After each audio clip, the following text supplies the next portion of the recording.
Step onto a 17th century ship, its deck slick with spray, tilting dangerously with not a single railing in sight. One wrong move and the sea devours you whole. In this chapter of our voyage through maritime perils, we face a sailor's greatest terror, falling overboard, a fate that almost always meant death. What awaited those dragged beneath the waves? Could anyone hope to resist that watery grave? Stay with us. The truth is about to surface. A 17th century deck was no place for the faint-hearted. There were no guardrails, no safety nets, no thought given to precautions. Just wet, living planks flexing under the weight of wind and wave. Men spent weeks, sometimes months, pacing those boards, slick with salt, rain, and the constant threat of a final plunge. The deck became a treacherous arena. Slime, blood, excrement, and brine mixed into a lethal paste that turned every footstep into a gamble. The only sign missing was one that read, "Slippery when wet, chance of death." Gigantic sails thrashed overhead and taut lines could snap like bullwhips. A cable caught by the wind might break bones or toss a sailor into the sea as casually as one might drop a sack of flour. During storms, it grew worse. The ship listed violently, waves swept the deck clean, and a man might vanish over the side in the black of night without a soul noticing. Or worse, they noticed.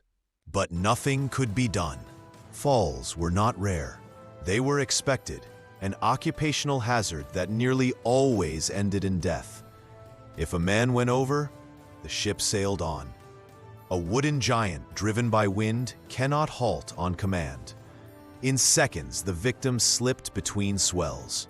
One moment of distraction, one loose line, one misplaced boot, and the ocean gained another prize. For sailors then, the deck was both floor and menace. Strength alone didn't suffice. Vigilance ruled survival. For at sea, one mistake meant erasure. You might assume rescuing a man overboard would be straightforward, yet in reality, it was nearly impossible. Not for lack of compassion, but because of the era's brutal limitations. Galleons, naos, and caravels were wooden leviathans weighing hundreds of tons. Powered only by wind, they could not simply stop. Turning such mass required time, sea room, and a cooperative breeze. Out in mid-ocean, the sea seldom offered a choice. Bringing the ship around could eat up long minutes if the wind allowed at all. In a gale, an abrupt maneuver might snap spars, cripple the rudder, or capsize the vessel. Even if a captain resolved to try, the odds remained dismal. The flailing figure disappeared almost instantly in the troughs. In calm weather, only a handful of seconds separated the ship from the lost man. In the dark, hope was nil. No radios, no sirens existed. A scream scattered on the wind. And word that someone was overboard might arrive too late. If the fall happened at the stern while the lookout stood at the bow, the vessel could travel a staggering distance before anyone knew. Sailors sometimes flung barrels, ropes, or spare timber as markers. But cold reality prevailed. Most ships simply sailed on. Going overboard frightened sailors more than pirates or scurvy. It was solitary, sudden, unrecoverable. No witnesses, no ceremony, no farewell. The plunge marked the beginning of the end, and what followed depended solely on luck or its absence. A sailor wore heavy wool, thick cotton, or salt-soaked leather, stiff boots, belts, and metal fittings. Each item dragged him downward with icy insistence. Within seconds, water flooded lungs, vision faded, and the sea closed like jaws overhead. Even if someone shouted and the alarm was raised, the crew's options were grimly few. They would throw barrels, planks, knotted ropes, anything that might float, into the waves, but it rarely made a difference. The ship kept drifting, even if slowly, and the currents often pulled in unpredictable directions. The man in the water might not even reach what had been tossed, or worse, he might already be too weak to try. Another cruel truth: most European sailors didn't know how to swim. Contrary to what many imagine, swimming was a rare skill among seafarers. They understood sails, rigging, and wind, but not water.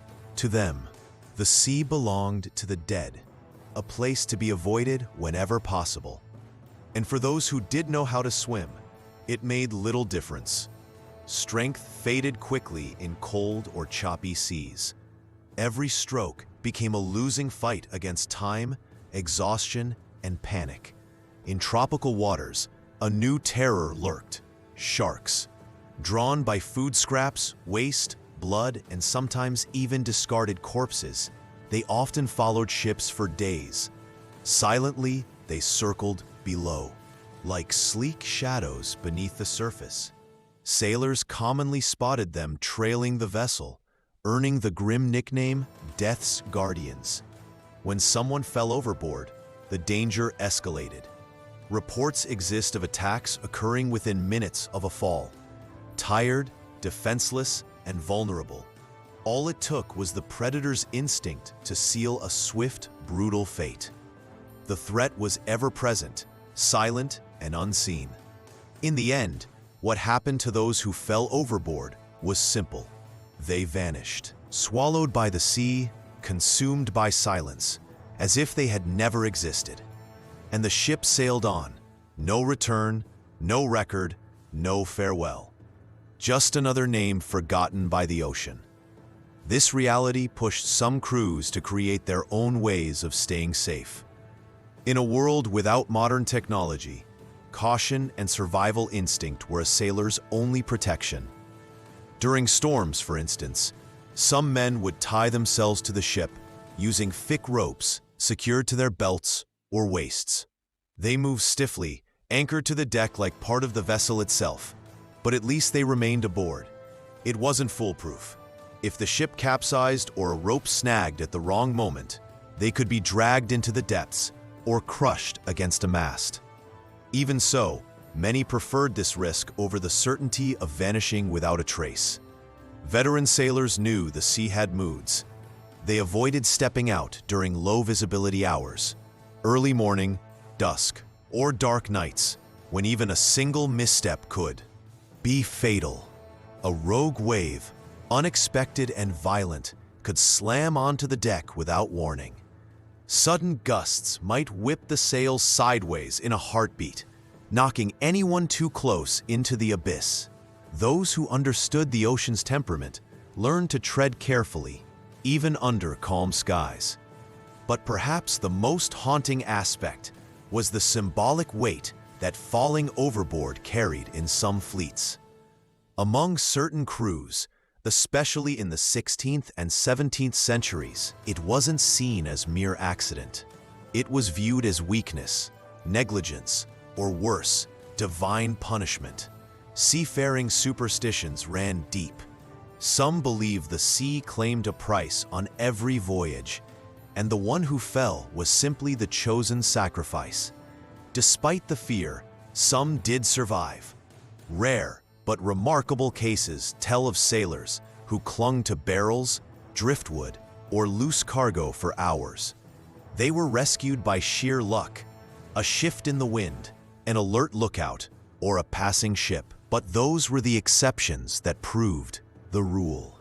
Ship chaplains or scribes often recorded the loss in the logbook with chilling simplicity. The date, the name, and a dry phrase: "Fell overboard, not recovered." Nothing more. No burial, no prayer, no body. Just another soul swallowed by the Atlantic. One of the deepest fears among sailors wasn't cannon fire, shipwreck, or scurvy. It was the solitary fall.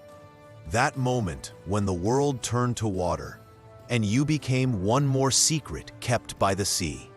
For many, it was the last scene of their lives. A misplaced foot, a loose rope, a blink, and then silence. The sea has taken thousands, most of whom will never be remembered. But telling these stories, even in fragments, is a way to give voice to those erased by silence. If this video made you reflect, share it.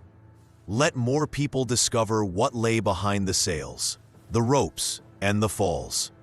And if you enjoy forgotten historical truths like this one, subscribe to the channel.